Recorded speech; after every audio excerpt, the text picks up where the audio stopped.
Now, I got to ask you, have you been interviewed before? No, I was going to say this is my first podcast interview. Have you been interviewed in print or for the internet or whatever? Related to BitAddress and Bitcoin? No, I don't think so. Wow, so this really is a score. This is definitely a score for you. Hello, welcome to episode 56 of the Bitcoin Game. I'm Rob Mitchell. I met a guy named Peter Kroll at a Bitcoin conference about a year ago. When I asked him what his involvement was with Bitcoin, he explained that he actually created the original Bitcoin paper wallet at BitAddress.org. I thought that was pretty cool, having used BitAddress quite a bit and knowing it was also the base code that many paper wallets were built on. I thought it was a pretty great conversation with a voice you probably haven't heard in Bitcoin before, so I hope you'll enjoy. Pete? Hey, Rob, how are you? Hey, I'm great. Thanks for coming on the Bitcoin Game. Thanks for inviting me. Yeah, sure. Your Bitcoin wallets at BitAddress.org were hugely popular when I got into Bitcoin in 2013, and I'm sure before that. And I never knew who was behind BitAddress until I met you at a Bitcoin conference last year. So it's great to finally have you on. Yeah, I mean, I was quiet about that I was the guy behind the project until I think late 2014, early 2015. A friend of mine invited me to do a talk here in Curaçao, and I decided to tell the world about it then, and then from then on, when I went to conferences, I would let people know and that type of thing. Well, at the conference I met you at, I feel like I maybe had to pry it out of you. It's not like you were announcing it or anything. Does that sound right? Yes, exactly. I've always been pretty quiet about it. It's on my LinkedIn now, so I'm more public about it now. But yeah, I guess that was kind of a cool thing to do back in the day. You know, Satoshi was pseudonymous, and he's kind of like a hero of mine. And it was also the case of writing financial software and there being no precedent. The governments had not said anything about the legality of creating digital virtual currencies and what the repercussions of that would be. So it seemed safer to stay pseudonymous in the early days about it.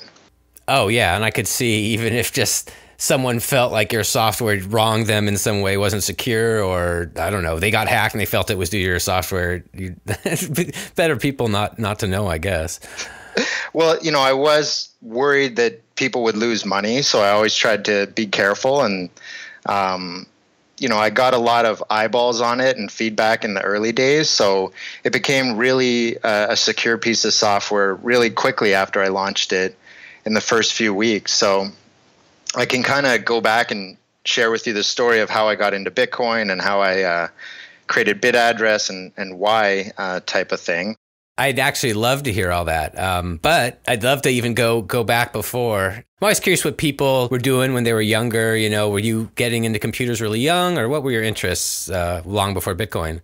I got into computers around 14, so I was interested in sports and math. And I guess when my mom brought home our first computer and you couldn't really do much on it, programming seemed like a natural thing to do, make my own software versus buying it, because software was expensive back in those days.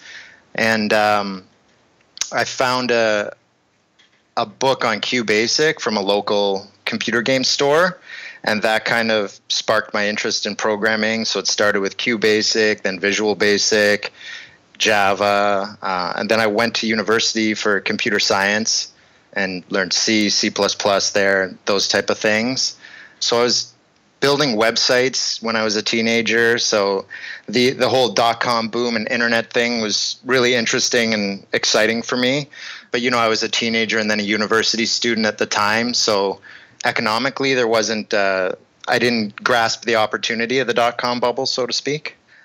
I was really primed when I found out about Bitcoin because of things that interest me. Like I've always been interested in currency and how money is created and the Federal Reserve and those type of things. And also in university, I started a micropayment processing company with a friend of mine. So that was a real big learning curve on how to accept payments online. And essentially Visa and MasterCard hold the keys to the kingdom, or they did back in those days.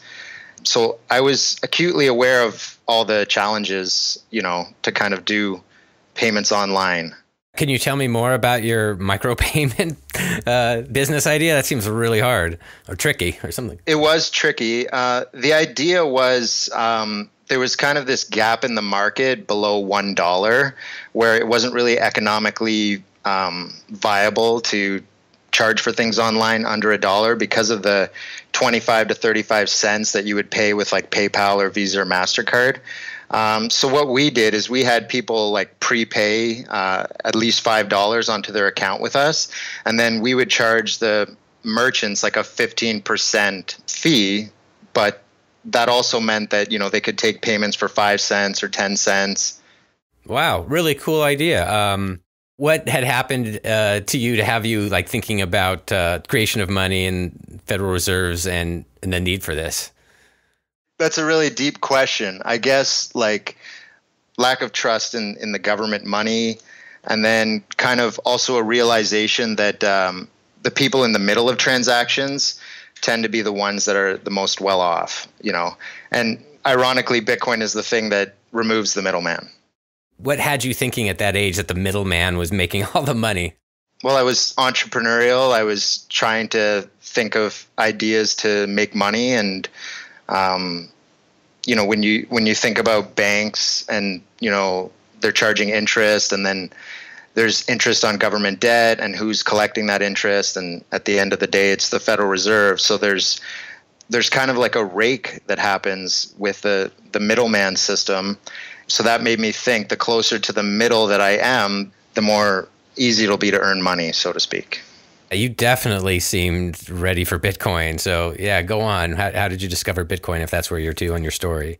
Yeah. So in 2011, I heard about it through SlashDot. So when that, I believe it was the second time it was SlashDotted, and a big wave of software developers came into the space. So that was like late April, early May 2011. And I remember when I read the headline, like Bitcoin peer-to-peer electronic cash, I instantly thought, well, that's not possible, because I know that that's like an unsolved computer science problem. I was aware of, earlier incarnations like DigiCash and eGold. And then I read the white paper, and by the end of reading it, I was convinced that this was going to work, and this was like a massive discovery for humanity, Nobel Prize worthy. I also felt like it was an opportunity, economically, having missed out on the .com bubble. I thought this was going to be like the next .com bubble. And then I went on the forums, started reading everything I could on it. And within a few days, I was like, I need to buy some Bitcoins. How do I go about doing this? And Mt. Gox existed at the time, but I wanted to buy like $200 worth, and to send $200 to Japan, probably only $100 would arrive. So I found that there was a Canadian guy on the forum that was selling Bitcoins, and I was living in Curaçao at the time, and I still am living in Curaçao, which is a nice island in the Caribbean. So I called up my dad, and I did my best to explain to my dad, what this Bitcoin thing is, and it's brand new, and I want to buy some, and I know it sounds crazy, but Dad, I need this favor. I need you to go to the bank and put $200 in this stranger's account. And my dad literally said back to me, son, why don't I just burn the $200 and save myself a trip to the bank? So, I told my dad, stop teasing me. I don't care if I lose the money. Please just go do it, and let's see if it works out. And indeed, it did work out. And I think Bitcoins were $7 at the time. And a few days later, it went to like $32. And I thought, oh, geez, I missed out, And then a few days after that, Mt. Gox was hacked. The price started coming back down. And then the price kind of hovered, between $10 and $20 for a couple of years. But I also remember, I think that was June 2011 that Mt. Gox got hacked. And also in that month, there was a miner who got hacked and lost 25,000 Bitcoins. So back in those days, the wallet.dat files were not encrypted. Mm-hmm. And essentially you had you were mining into your own personal wallet. So if the miner was running days and weeks on end, then it would be collecting a fairly big bounty. And so this was maybe just a few months after Bitcoin had really gained a value, and so hackers started getting interested. And so this miner getting hacked started making me paranoid about my Bitcoins that were on my laptop. And you go to like Pirate Bay and you download stuff and you don't know if you're getting viruses. So I started looking around for libraries to generate Bitcoins myself and put them on paper. I was aware that these were just, strings of random numbers, and they could be put on paper with QR codes. So I kind of had this problem that I needed to solve for myself, which I did in August 2011. And then in September 2011, I announced it on the forum as bitaddress.org. And the first guy who replied to me was Cassatius, Mike Caldwell, I believe is his name. He's the guy in the community who created the Cassatius coins. And so he was a big supporter, and people on the forum were really excited. They asked me if I could throw it on GitHub so it would make it easier, to compare changes as I was adding features. And I did that and fully open source licensed it under MIT. And yeah, I was just getting feature requests all the time. So I was just adding more features for the first few years. I haven't made any changes to it since 2016, so it's pretty stable these days, feature set wise. But for a few years, there was a lot of requests and changes that came in. In 2013, there was that the big run up to $1,000, and then people started realizing that physical theft would be a problem. So in the beginning, the paper wallet was really protecting you from like remote theft, that your laptop got hacked by some online hacker. And then once Bitcoins were around $1,000 each, people started to realize, well, what happens if there's like a home invasion? And Mike Caldwell, again, was the guy who came up with BIP38, which is to do password protected paper wallets. And he reached out to me to add it to BitAddress, and I wound up adding it that year in 2013. And he had also created BIP38 for some other reasons, because the Cassatius coins required people to trust Mike, and he wanted to create like physical coins that didn't require trust. So he did create some two-factor coins after the BIP38 protocol was introduced, but I guess those were less popular because they're not as fun to trade if you need this other piece of information in order to spend the value. Cool. That's fun. And I've actually recently, I've thought about it for years, but reached out to Mike. I don't know if I reached out to him correctly, but I think he'd be really fun to interview also. Definitely. I think he would be a good guy to reach out to. I didn't even know he was behind BIP38. That's news to me. Yeah. And I'll tell you, look, just getting ready for the interview, I tried to Google a little bit, and I did find some of these posts you're referring to on BitcoinTalk. So I guess whoever it was announcing BitAddress was you on BitcoinTalk. Yeah, PointBiz is my handle. Really cool. So I'm really curious about the process and other steps, like even just the art behind your paper wallets. Where did that come from? The art is, I don't remember the guy's name, but I'll give the credit to Mike Caldwell again. He announced a contest on the forum for someone to create an artwork that would be public domain that could be added to BitAddress, and he offered a bounty. And the history you can still find on the forum, and some guy with artistic talent created that and put it in the public domain, and then I was able to use that in BitAddress. So that's how the fancy artwork came into existence. Nice. I'm really curious about the source of entropy and like wiggling the mouse around and all that kind of stuff. Are you able to give details you think I could follow about like how the whole process works? Yeah, sure. So I will mention another thing too is, one of the things that makes BitAddress special is it's really like a whole system for creating the paper wallets securely. So being that I was well versed in JavaScript, I knew that you were able to create this all-in-one HTML page that you could run offline. And, a lot of cryptographers and security engineers don't like JavaScript because they feel like a web browser can always call out to some third-party JavaScript, and that JavaScript can change any of the code on the page. So I realized it was very important to be able to run this in the browser where it would be easy for people, but then also that they could like unplug their internet connection and make it all happen. The entropy, to get to that part of the question, the way it works in BitAddress is twofold. So in the earlier versions of popular browsers, there wasn't a secure random number generator, meaning it's not secure for cryptographic purposes. Maybe it's secure for writing sample applications. So that required like a really strong pseudo-random number generator, and all pseudo-random number generators are really seeded with a timestamp, and that's not unique enough. So you need to add some human-based randomness, and that's the idea of moving the mouse.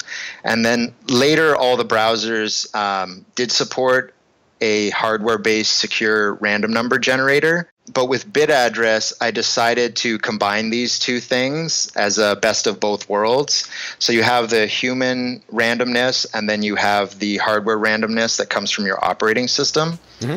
The reason you wouldn't want to rely alone on the hardware random number generator is, for example, if Microsoft is under like a non-disclosure agreement with the NSA and they've compromised or weakened the random number generator in some way, then it wouldn't be obvious even for really talented people to figure that out. So it's a threat vector that you have to be cautious about when you're creating a random number for long-term storage. And in the wild, we did see that the Android platform had a weakness in its secure random number generator. And Google didn't fix that on old models. They only fixed it on models moving forward. So I think it's a good approach to mix the human and the hardware randomness. So there's not like a bunch of hashes that go on after that or any kind of weird things like that? No, there isn't. You're essentially generating the 256-bit number, and that big integer is converted into your private key. When I started BitAddress, I believe the very first version, your key was in hexadecimal format.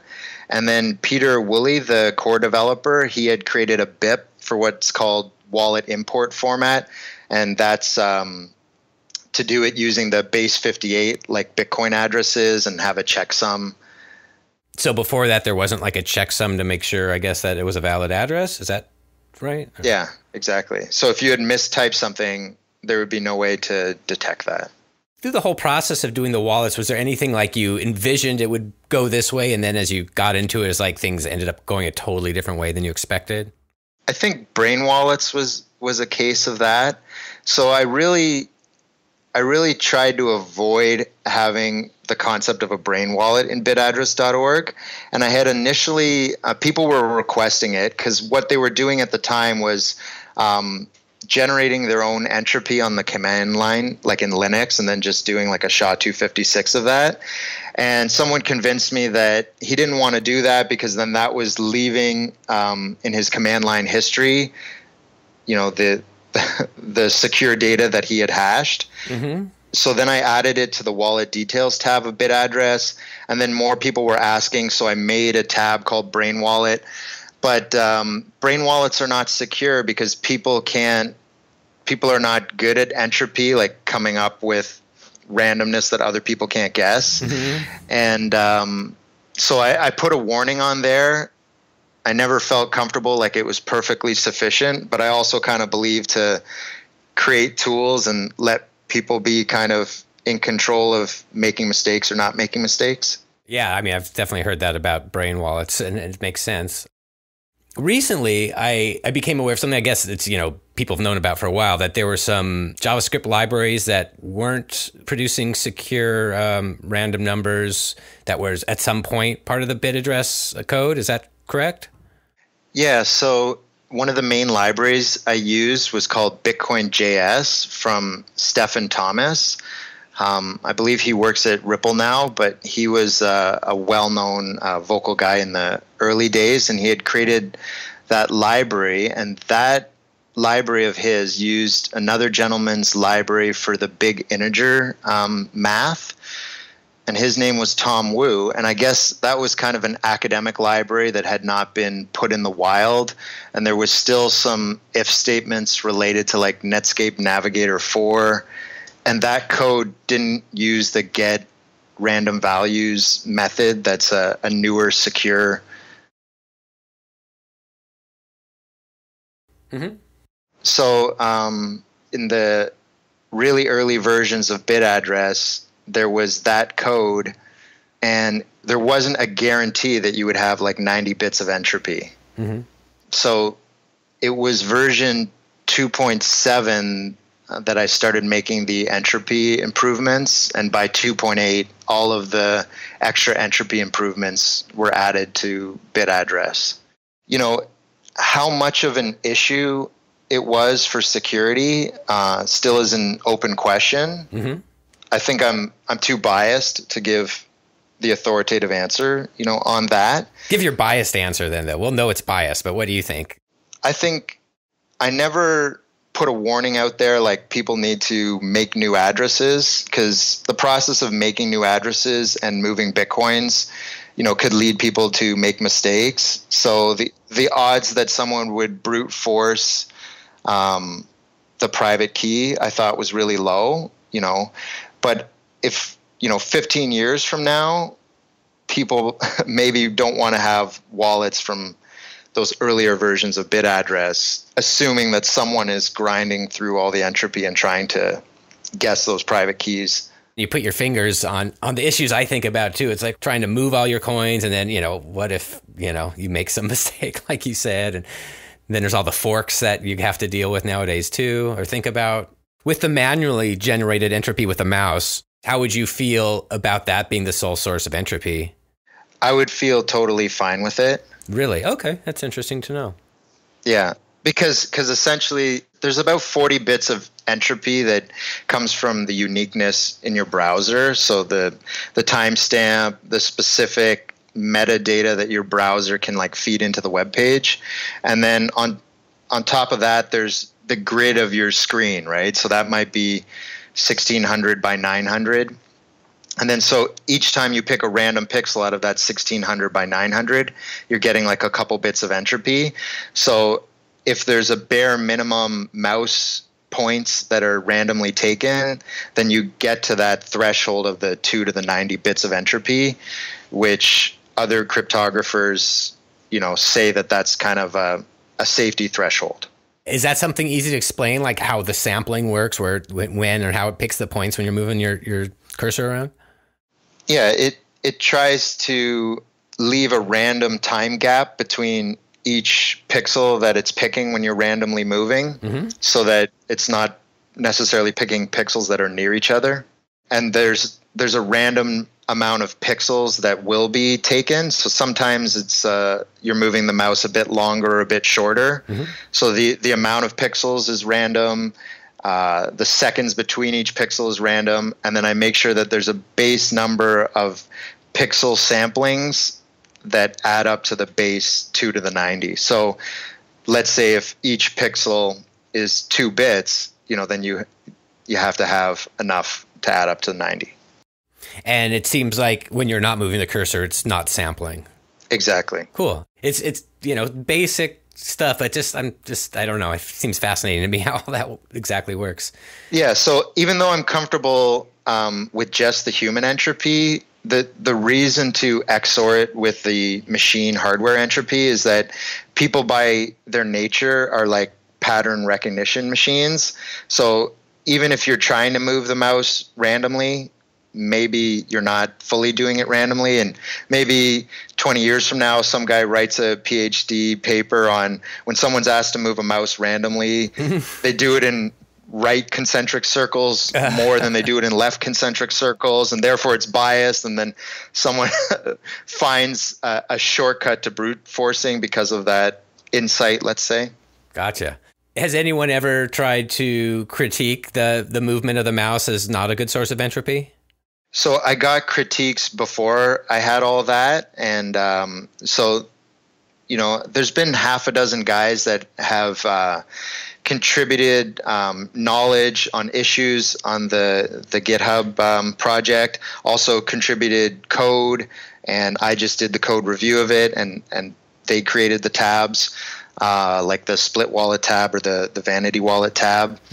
And so there was a half dozen of us going through the Entropy thread, and you can still see that on GitHub. Oh, cool. So there was a lot of back and forth about, what are the right approaches and what are all the things we need to add until everyone feels comfortable that things are sufficiently secure.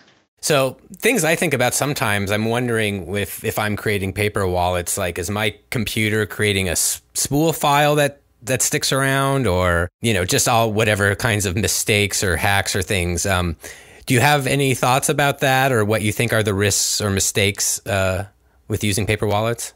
Generally, I think it's important to have a honeypot. So if the laptop you're generating the paper wallet on already has some Bitcoins and they haven't been stolen, that's a reasonable economic assurance. And really the security of Bitcoin fundamentally comes down to economics. There is, live USB versions of Linux, I think is a way to, sleep well at night using that. There's a project called BitKey. They're basically like a bootable Linux USB that includes BitAddress and a few other JavaScript libraries like MyEtherWallet and stuff like that. So that's always a good approach. Is that something you would download or buy a hardware unit, or? Yeah, you download it and install it onto a USB. So it's all free. You get like the universal USB installer for Windows, and then you can put that Linux on the USB and then boot from there. And it gives you a few options, like you can boot with an internet connection or boot without an internet connection. And a lot of people use Tails because Tails is a bootable Linux that erases everything afterwards. I think there is concerns about like your printer memory keeping your private key. There are kind of solutions for that. The Vanity Wallet tab on BitAddress has this functionality that allows you to add two keys together. So in theory, you could print one key on one printer, print another key on another printer, and like add the public addresses together and get a Bitcoin address that was printed with two different machines on two different printers. So as long as the same hacker hasn't compromised both those devices, then you can feel secure that you're not worried about the printer memory type of thing. I guess there are some other paper wallets that came out after yours. I don't even know. Did they borrow from your library, or did they create it from scratch? Or most of them are forks of BitAddress. So maybe by 2012, I really had appreciated the impact my project had on the space because altcoins were going crazy, and I noticed that every single altcoin creator had created a fork of BitAddress.org. And I didn't want to add any functionality for altcoins because I was a maximalist at the time, and I didn't want to kind of give any advertisement space to altcoins. Now we're kind of in a multi-coin world, and I see the need for putting a few of these tools together to make kind of a more usable solution these days. I just haven't spent the time to do it myself. The paper wallet from Monero and from Ethereum, are written from scratch because those the signatures and stuff on those blockchains work completely differently. But every altcoin that's essentially forked Bitcoin D has forked BitAddress.org. Okay, and actually, I was even thinking of the Bitcoin wallets. Was it Canton Becker? Is that? Yeah, Bitcoin paper wallet, Canton Becker. So that's a fork of BitAddress.org, and he asked me about that, and I gave him my blessing.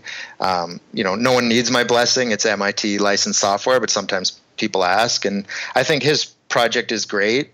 So he's got the artistic touch, and he created a nice printer alignment thing, and he sells the laminate paper and all those things. I did make some of those too. Those are fun. They fold up real neat and stuff. Yeah, they're pretty cool. Yeah. And how about Andreas's Safe Paper wallet? Was that a fork of your code also? That one I'm not sure. I never used that one myself. Where do you think paper wallets fit in a day with, hardware wallets and multi-sig and all that kind of stuff? I think the idea that at least a backup of your keys needs to be on paper, I think that's the important takeaway from bringing BitAddress to the space. So a lot of the new people in the community, it makes sense, and they're taking the approach that's a good mix of security and convenience by using a hardware wallet like Ledger or Trezor. And for those to be secure solutions, you have to put your mnemonic on paper. So for me, it was really the idea that the thing that lets you spend your Bitcoins needs to be on paper in order to protect it from hacking.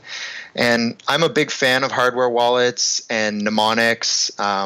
It was the guy from Electrum that had created the idea of the mnemonics originally. And I never supported them in BitAddress.org because for a long time there wasn't a standard, and now we have like the BIP39, BIP44 standards. But of course, in the community, no one standardized the derivation path, so there's kind of some usability challenges there. Today, I'm a big fan of Ian Coleman's BIP39 tool. So with BitAddress and his BIP39 tool, those are important software on my offline computer stack these days. Is that the soft drive used where you can put in the mnemonic phrase and that shows you all the different paths and you can check keys and stuff? Yeah. So if you've been claiming Bitcoin hard forks, you might have used his software to get your private keys and that type of thing. I actually used that when I got real paranoid. I hadn't written down my Trezor words correctly. I'm like, well, let me go to an offline computer I've got set up just for this, basically, and use this tool and see if it shows me the same, public keys and everything that the Trezor does. And it did. And I was like, oh. Yeah, that's an important check and balance. Before you trust too much money, on the hardware device, you want to make sure, okay, when the disaster happens, I'm going to go through this procedure. Let's make sure first it works. And, for me personally, I won't use a hardware wallet that isn't compatible with Ian Coleman's tool because, when something goes wrong, that's the tool I'm going to use on my offline machine, Are there hardware wallets that aren't compatible? There are. Do you know which they are? I mean, I don't have to play it if you... Well, there's one called Coldlar. I found out about them at Consensus this year. Never heard of it. It's a Chinese manufacturer, and I think they're a spin-off of the Huobi company. Mm-hmm. Huobo, the exchange. I know I didn't pronounce that right. Why would they not go with like the established standards, do you think? I went back and forth with them on Telegram about that, and I think it has to do with if your device is stolen, there's a missing secret on the device. So they force you to put in your password, and then the password's in memory, and then they use that with the seed to derive your keys. And so that's the unorthodox thing. But that means if your Coldlar is stolen, since the password wouldn't then be in memory, the seed is useless. So added security. Yeah. Yeah. Well, there's a standard way to add the passphrase to the seed. So there's something lost in translation there that I don't fully appreciate why they're doing it that way. Interesting. Yeah. It could make you nervous. Like, why are they doing it some different way? I made a feature suggestion for V3 because their device is completely offline, so there's no way to even update the firmware or whatever, which is really cool. Like it works with just scanning QR codes, which is something I wanted to add to BitAddress. Actually, I had a good conversation the day I met Riccardo Spagni from Monero, and I was sharing this idea with him about having two laptops in love with each other, sharing QR codes, so to speak. It would be a super secure way to do Bitcoin transactions. And I know some developers do that manually themselves these days. There's a library called CoinBin, and it allows you to offline sign transactions. And then you can get the data on there and off of there using QR codes. Because a lot of people talk about using USBs to transfer data to and from their offline machine. Mm-hmm. Then it's not really an offline machine. Right. viruses used to be transmitted by floppy disk, and USB is the modern floppy disk. So viruses, if you're taking a USB to your offline machine and back again, then it can be compromised, grab your private key and bring it back to the online machine. So QR codes is really the future, but it's much more inconvenient than the USB. So I don't think there's widespread consensus on the definition of like cold wallets and that type of thing. Yeah. And it's funny. I feel like you don't hear just in public talk like that much, like be careful with USB, putting a USB in your computer. But no, it's a really big threat. And a couple years ago, some researchers showed that you can essentially deliver any payload with USB, and then it wouldn't be visible on any machine because you can change whatever drivers get initialized when the USB is plugged in. And so things can it won't, you think it's like it's going to prompt you to open the file folder, but it won't, and it actually installs something else. So I did a talk on kind of going over the landscape of private key custody, kind of what enterprises and exchanges are doing last November in Cancun. And I highlighted this issue with the USB. So I think there needs to be more discussion about it in the industry. Yeah, it's funny talking about that, just kind of going off to a paranoid random, just ordering like random, I don't know, adapters or whatever, something that goes in USB or your iPhone or whatever. And I was just, how long till that's actually like a major threat that when you plug that in and it doesn't work, you're like, oh, what a piece of junk. But actually it just delivered some malware to your computer via your Amazon purchase. I just like, I don't know. Yeah. I love thinking about these paranoid things, and I always try to put things in two camps, like what are practical attacks and what are theoretical attacks, and then which theoretical attacks are going to turn into practical attacks. I don't think people are really driving around connecting to printer Wi-Fi's to try to steal private keys, but like it could be a problem one day. And I did read a research paper about extracting data from like electricity, the electricity outlets in your house. So imagine you had some device and you plugged it into the wall, but really it was like a Bitcoin private key stealer, and it was trying to do a side channel attack on all your devices in your house.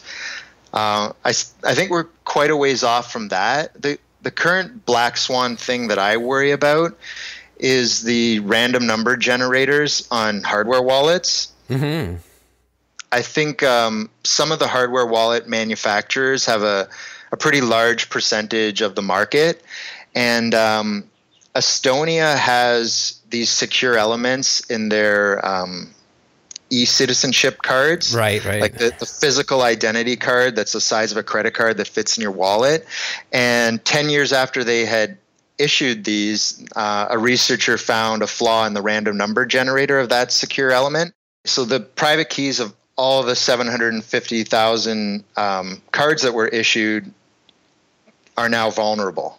And so imagine if that happened with a hardware wallet device 5 years from now, where 75% of the market are using these devices, and then we find that there's a flaw in the specific secure element in one of those devices.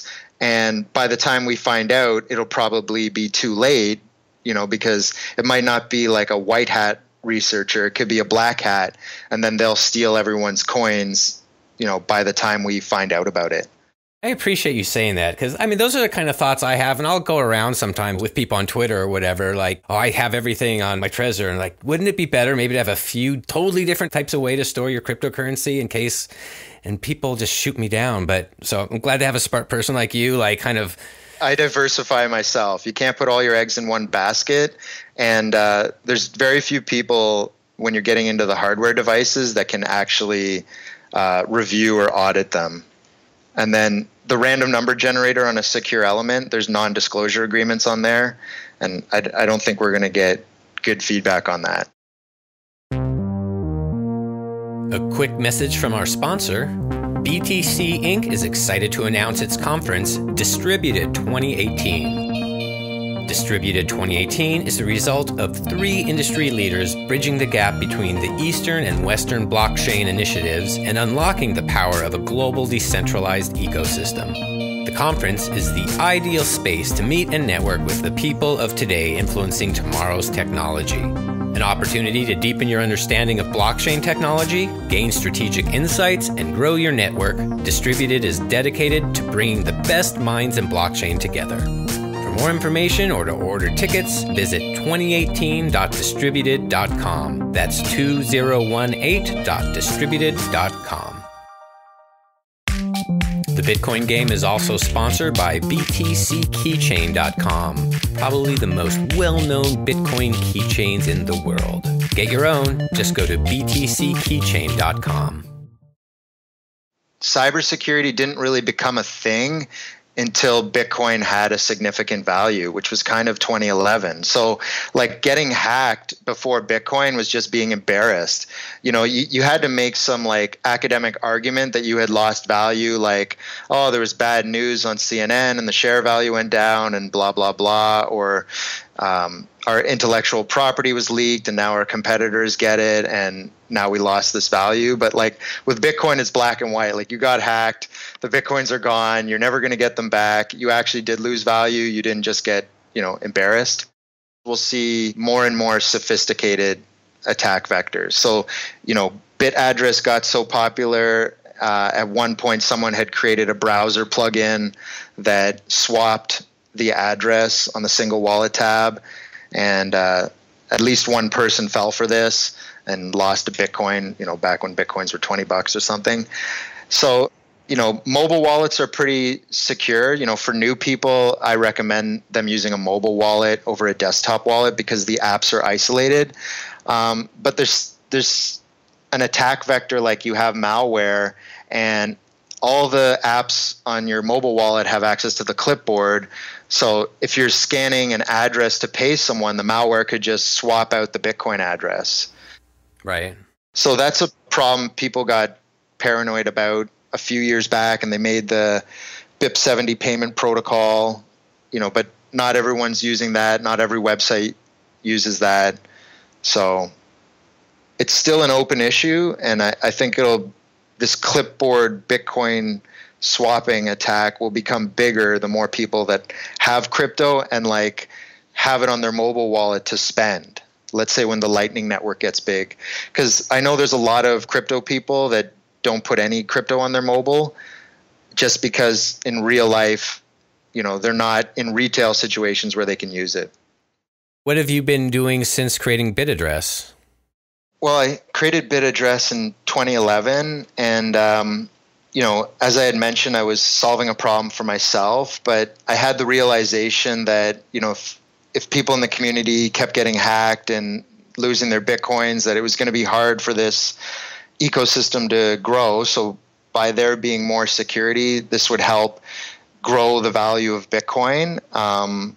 So I very much had the hodling point of view in the early days, although Bitcoin as an online payments thing has always, been important to me. So even in 2011, I was buying things with Bitcoin. I remember I bought a T-shirt in, I think it was October 2011. I'm in the process of getting it framed right now because I spent 13.8 Bitcoins on it. So it's kind of a little inside joke about the super expensive T-shirt. Yeah. And I stayed doing my full-time job up until 2017, which was a software development manager for an online sportsbook. And in 2017, the bull market arrived, and I decided to quit my job and do crypto full-time. And what that means for me now is setting up a crypto hedge fund. So I'm in the process of launching that. It's still pre-launch, and so I'm working towards that and trading and investing in the market.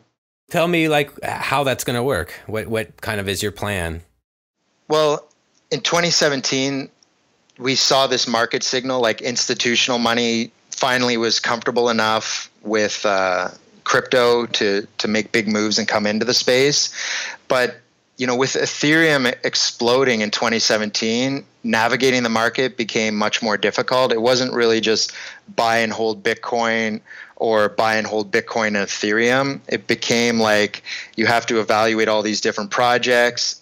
So by having a knowledgeable person like myself helping people safely invest in the market, it helps people avoid the bad projects, which are the ones where people are likely to get burnt on. It's kind of like in 2011, people needed help, securing their wallets. And in 2017, 2018, people need help bringing fiat into the market in a safe way. Will there be like a particular investment thesis that you're kind of going by, or how will you choose projects? There is an investment thesis. I won't get into it too much, but we're looking for good projects in the space that have long-term value, that are working blockchains. And we're going to look at ICOs, but those are a little bit challenging. But there's a lot of high quality projects in the space that maybe get drowned out because of all the noise, like Monero for private payments or Decred for governance. And some of the naive approaches to investing, like an index approach, like just taking the top 10 or 20 or 30 cryptos, I don't think is a viable approach. The market changes too fast, so you really have to have an active investment strategy. So what that means is it would change over time. Maybe this is a good lead into Bitcoin Cash, because I think what we saw in the market with Bitcoin Cash hard forking was kind of unpredictable. It made a fundamental change in the space, and there were hedge funds out there, and how are they going to value, or how have they been valuing the hard forks, and what's their approach to that? Those are important questions that kind of impact the strategy of a fund. Is your fund going to require you're an accredited investor and probably have a pretty high buy-in minimum? Yes, it's for accredited investors. So not an easy way for someone with $1,000 probably to invest. No, I think if you have $1,000 to invest, what I say to people is buy things that have utility. So today in the market, the only things that I personally see have utility are Bitcoin, Ethereum, and Monero. Gotcha. So I guess this is a good point to ask you about the conference I met you at, where I was the MC. Strangely enough, the future of Bitcoin in the Netherlands, almost a year ago. Yeah. I knew one of the organizers, and they asked me, if I'd do this, and I was like, I don't know, it seems expensive. They're like, no, we'll pay you to come out here. And I was like, you're going to pay me to come to the Netherlands to MC a Bitcoin conference? I was like, yeah. And they're like, well, did you look at the site and everything? I was like, oh, sure. it's a Bitcoin conference. And I was, yeah. And then after I'd given a pretty firm yes, I started to realize that this wasn't an ordinary Bitcoin conference. And I started realizing, wait, this is sponsored by Bitmain, and Jihan Wu is a big speaker, and this is a really big blocker conference. And now almost it seems like maybe it was a gathering of the tribe to plan Bitcoin Cash. I don't know. I wasn't in on any private conversations, but that's almost how I felt the way things turned out over the next few months. So what were you doing at this conference? Yeah, I thought of it as a regular Bitcoin conference, and I felt of myself as a big blocker back then, but I feel like I'm a small blocker now. So, and I was really shocked when Craig Wright came out. I think there might be some truth to his story with Dave Kleiman. A lot of people don't want to say that, but there is an interesting backstory by a journalist. I believe his name is Andrew Stone. He was following Craig Wright to write a book about him, but he never wrote the book because he didn't want to put his name to the belief that Craig Wright was Satoshi. I still have my own doubts, and I think it's healthy that people are skeptical of it. And I think Satoshi's gone in the sense that even if Satoshi's alive, no one can step back into Satoshi's shoes, because he was a pseudonym and he was kind of a character, right? So it's like the real person and the actor on TV are two different people. Once the series gets canceled on TV, the actor goes away, so to speak. In hindsight, it seems that conference was a way to get Bitcoin Cash out to the world, but when Armory did his talk, he just said like it was a plan B against the user activated soft fork and those type of things. And I kind of have mixed emotions about Bitcoin Cash. I think it's proven itself as a good fail-safe in the sense that if Bitcoin ever needs to upgrade in that type of manner, we now know it's possible. And for me, those scenarios would be like we have to change the proof of work for some quantum cryptography reason, although I don't think that'll happen because hashing algorithms are not really quantum sensitive. But something like ECDSA signatures are quantum vulnerable, so maybe we would hard fork to no longer allow those one day in the future. What I don't like about Bitcoin Cash is the claim that it's the real Bitcoin, because the difficulty adjustment algorithm was tampered with. And, so that's my computer science disgust at it. It's like if one developer can make a fork of the code, tamper with the difficulty adjustment, so just a tiny set of the miners have to mine it for it to be a viable thing, doesn't make it the real Bitcoin. On the other hand, I do feel like when they say it's Satoshi's vision, I think there's some truth to that. Satoshi had this vision like everything should scale on chain, and Hal Finney had this other vision that there would be like Bitcoin banks, and all the people that gave feedback to Satoshi in the early days were kind of had a small block point of view. Can you tell me more about you feeling you were a big blocker and now you feel like a small blocker? It really had to do with momentum. So I bought into the premise that the block size limit shouldn't become like a public concern. I really didn't want to see the network get congested and there be this usability problem with Bitcoin related to transaction fees. So I thought it was a good idea in this early stage of the community where it seemed it would still be viable to do a hard fork. And, Gavin Andreessen called it like the last hard fork. And he was kind of honest where he was like, he thinks the community can do one more hard fork, and in the end, it turned out not to be true. The community was already too diverse to be able to come together and do such a hard fork. And I think the hard fork failing led to a price appreciation in Bitcoin. So Bitcoin being this thing that couldn't be co-opted by like a group of companies actually added to its value proposition. How much do you think the divide is about control rather than the exact block size limit? I think the divide is about vision and people worrying about their stake in the project. I mean, because I hear some more centrist things like, hey, I'm for Lightning and bigger blocks, or, like it feels like there's a middle ground too, which it seems like most people are pushing one way or the other. If Lightning gets super successful, the 2 megabytes of space we have on the Bitcoin chain right now probably won't be sufficient enough for opening and closing channels. So I'm kind of a pragmatist in my, political Bitcoin point of view vis-a-vis big blocks and small blocks. So when I was leaning towards the big block side, Lightning was just an idea and didn't really exist. And now SegWit activated, and that alleviated the fee pressure. And there are Lightning mobile wallets. I've downloaded them, used them, bought stuff with Lightning. It kind of takes me back to, buying an expensive t-shirt in 2011 type of feeling, Mm-hmm. It's raw technology that really isn't ready for the mainstream yet, because sometimes your payments fail to route. So then you have to have more channels, and then you have to ask yourself, how much of my money do I want in each of these channels? But I think in the future, that'll kind of all be behind the scenes.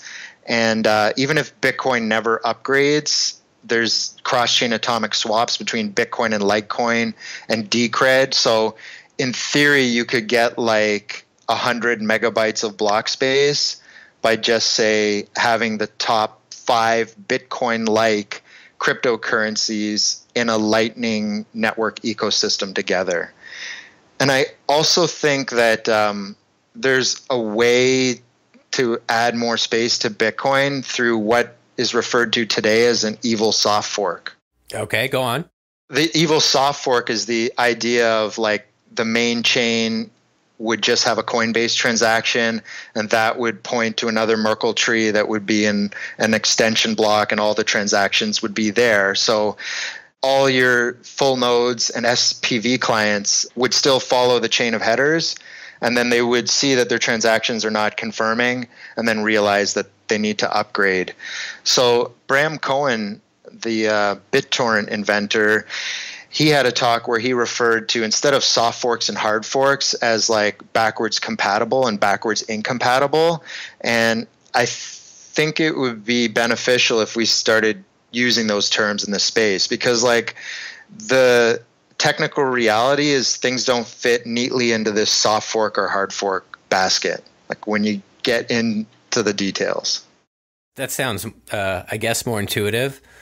Because, yeah, to someone, who's not technical at all, like what's soft fork, hard fork, but backward compatible or not is much more clear.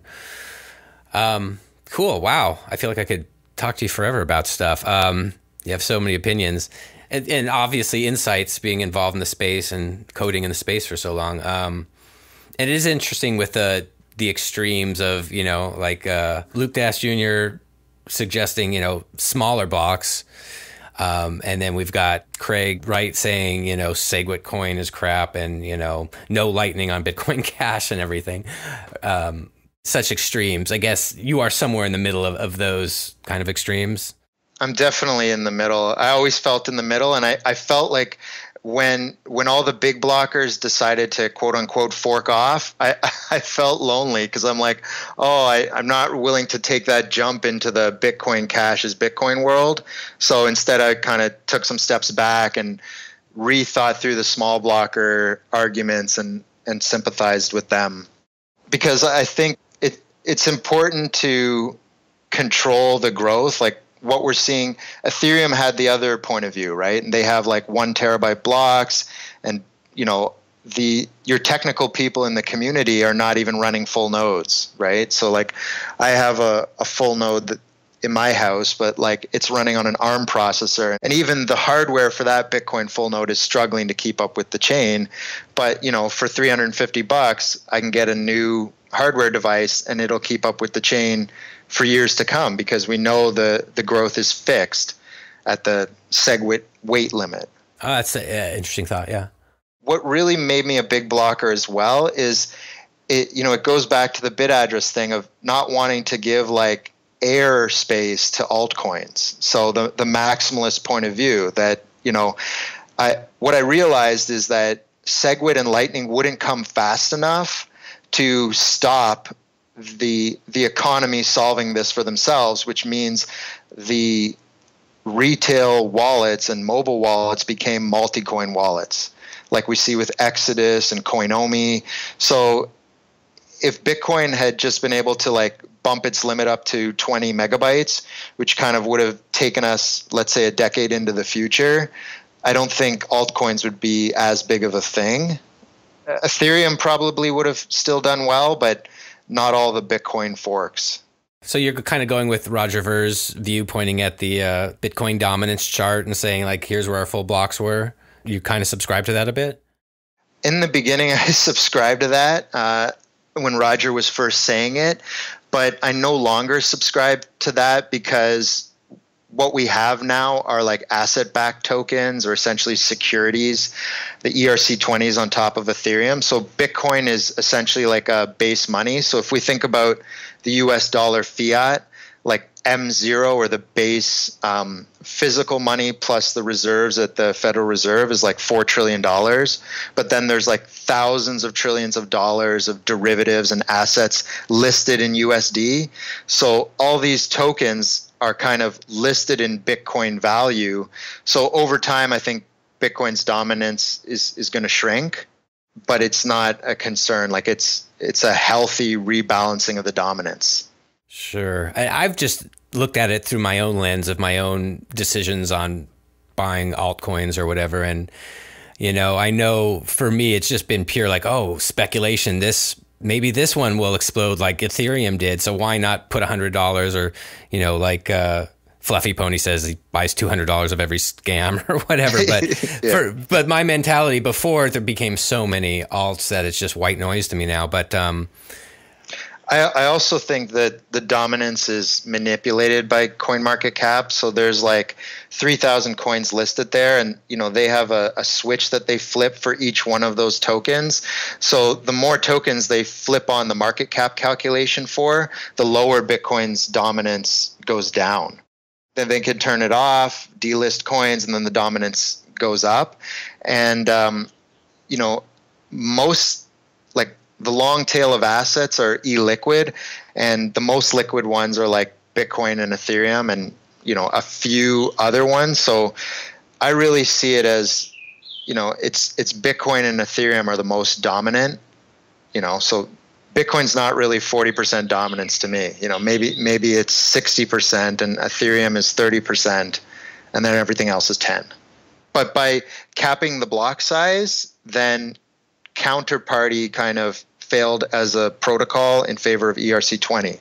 So we did lose all of that, and I'm not sure that it will come back to the Bitcoin blockchain if Lightning could help with those things or not. right. But to me, it's kind of okay to have a separate chain for the stock market versus the cash market, which is essentially Bitcoin. What we don't want to have happen is that the Bitcoin block size actually gets too big, and then they're just in Google and Amazon's cloud, and then the government secretly forces Google and Amazon to change the Bitcoin protocol. Or censor transactions, I guess. Or Censor transactions, and those things can definitely happen. And, we see with some of these proof of stake blockchains that, the signers are censoring transactions. And, if each proof of stake blockchain that voluntarily censors stuff, it like adds evidence to the argument that they're technically capable of doing that. So if the government drags them in the court and says you have the technical capability to censor something, but you're not, and you're now legally required to do that, that's a problem. So internet service providers could censor everything, but because we care about freedom in North America and Europe, we kind of came to this understanding that the ISP is not liable for like content people publish. And, it's the same idea that the forum administrator is not responsible for stuff people put on the forum, but it's not actually black and white, because forum administrators are responsible to some degree to censor like illegal content. So blockchains that are censoring things might have a legal obligation in the future to censor things. So I think it's important that we have something that's pure and keeps the blockchain in the hands of at least the technical group of people. Mm-hmm. I don't think everyone has to run a full node, but I think, if your software developers, if your early adopters are not running full nodes because it's not practical anymore, that is a problem for decentralization. It sure seems like it. Yeah. And now we live in this multi-coin world. So like the cat's out of the bag, and I don't think we can go back. So, why go into an existential crisis about the Bitcoin block size if we can just bridge Bitcoin and Litecoin together on the Lightning Network? The practical solutions, are probably the ones that the market's going to choose, because there isn't like a decider on the top. And at the end, that's what we want. I guess people will argue that developers and the core developers are the deciding factor and have too much power. But obviously, people will argue against that too and say it's an open system. But yeah. So that's part of the unpredictability. And like, I think the Bitcoin Cash thing was like a big learning lesson, about who's in control. And for example, and I'm not sure the answer is clear, like that it's any one party. I think the answer was it wasn't any one party. So the Bitcoin core developers didn't really have a say on how the New York agreement and the UASF and the kind of, I think it was BIP 90 or something, where they brought those two hash voting things together. So they were voting for SegWit 2x and SegWit 1x at the same time, but not everyone had upgraded to SegWit 2x. It wasn't really the developers. And then I thought at that time that exchanges had a lot of control. But then when Coinbase's users forced them to adopt Bitcoin Cash, then it became clear to me that Coinbase isn't in control of what it lists or doesn't list. Because if the market gives a lot of value to something and Coinbase has the keys for that they're holding in trust of their customers, they're kind of forced into it. And then miners didn't really have the full authority on it either, because like the majority of them, like super majority, had voted for the SegWit 2x, and like that didn't turn out in the end because the full nodes and the user activated soft fork and like the uncertainty of how the game theory would play out. And I think Jimmy Song had a great series of blogs on like all the different scenarios. So like when the smartest people in the room can't really figure out which scenario is going to work out, people don't necessarily want to play those games. And I think that's why Bitcoin Cash forked in a way that left Bitcoin intact. They forked in a friendly way that was like non-harmful to Bitcoin. And that also speaks volumes of like people who are stakeholders in a cryptocurrency and in this ecosystem. They really don't want to see it fail. So, there was an article today about like Bitmain having too much hash power in the ecosystem. And I'm kind of like, if Jihan wasn't on our side, like we'd know by now, like we don't have to worry about him. And, we've seen issues where like a pool gets more than 50% back in 2014 with GigaHash, but like the people who have hashing gear and are into Bitcoin, they're just going to point it to a different pool. Like there's a lot of altruism, and like altruism is an actual like incentive that plays into cryptocurrencies. Like, so you have to keep the cost of the full node within people's ability to like run it altruistically. Cool. Well, now I got to ask you, have you been interviewed before? No, I was going to say this is my first podcast interview. Have you been interviewed in print or for the internet or whatever? Related to BitAddress and Bitcoin? No, I don't think so. Wow. So this really is a score. This is definitely a score for you. Yeah, I was going to say, like, I fly under the radar. I'm a pretty low-key guy, and I don't mind to do an interview and share and all that, but I don't try to find those opportunities too much myself. Like I've done a couple talks. One of them's on YouTube, but I never sat down for a podcast or a video cast interview. How would we find your YouTube video? I think if you search BitAddress Guy. Okay. That's the channel on YouTube. BitAddress Guy is your channel. BitAddress-Guy. Okay. I have to admit, after I met you there, I, kept your card and thought many times, I should try to ask you, to come on the show. And I'm really glad I did. At the conference, I really liked your perspective. And this is just from you and the audience, like asking questions, I think. I guess we talked a bit. Yeah, we talked just after I had asked a bunch of technical questions to Craig Wright. So I seized the moment to ask those interesting questions when I could. I do remember that for sure. So anyway, I really found this interesting. So thanks for coming on. Thanks for reaching out to me. It was a pleasure. Thanks for listening to episode 56 of The Bitcoin Game. Make sure you visit the show notes page at thebitcoingame.com, where I've put a ton of links to various things Peter talked about.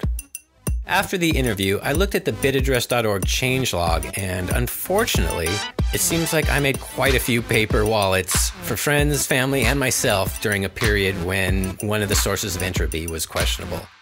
So now it's a tough thing, trying to decide if I should tell a bunch of people that the Bitcoin they're holding is possibly insecure, or maybe I wiggled the mouse enough to create enough entropy on my own. I guess this is all part of the fun and games of being part of the vanguard of decentralized digital currency. Please let me know what you thought of this episode on the show notes page, or tell me on Twitter. I'm the BTC Game. See you next time.